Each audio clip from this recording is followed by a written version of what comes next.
This afternoon will be a day of significant drama historically when Queen Margrethe, who's been part of the Danish dynasty for 900 years, the Danish royal family have not abdicated, and now Queen Margrethe abdicates today, this afternoon, in a very simple ceremony. She will sign a piece of paper.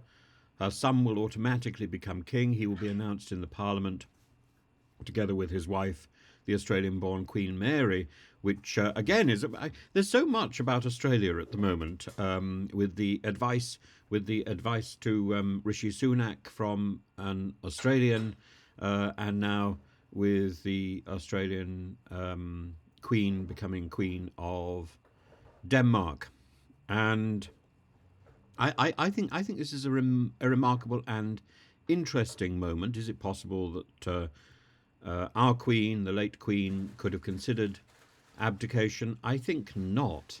We know now from the newspaper reports, I think yesterday, that the Queen was committed to her role right up until the evening that she died. The evening before she died, she went to bed and left a letter that she had written that evening from her bed to her son, the present king, King Charles, before going to sleep, and then it seems never really waking, and she drifted.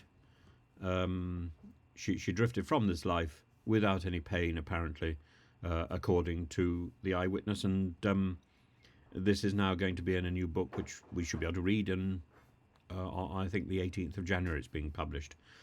And I think that would be very interesting, particularly in the details that it gives about the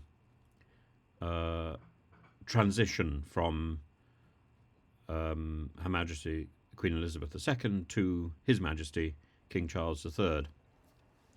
As for the idea of the abdication in Denmark, of course, there's the famous abdication in Sweden of Queen Christina, but the abdication in Denmark by Queen Margrethe, apparently she told nobody. It was only announced when she made the television appearance on Christmas Day. There are parallels between Prince Joachim, whose children last year were stripped of their titles, and he spoke out against this.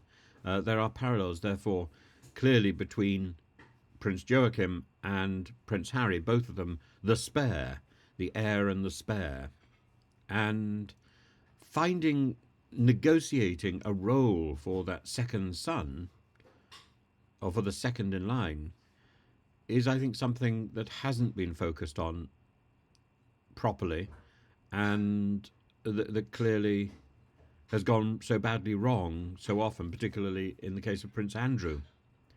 And I think more time in the royal households, not only in the UK but elsewhere, needs to be given to the role of the spare, and how to make that useful, in the same way as the role of the Prince of Wales was fairly nebulous and fairly useless until Prince Charles took it over and made it such a quintessential part of the world of charity and the soft politics, for which, of course, he was censured rather than censored, and rapped on the knuckles a few times. But in fact, that was part of the vision that he had for making the role purposeful, a life of purpose.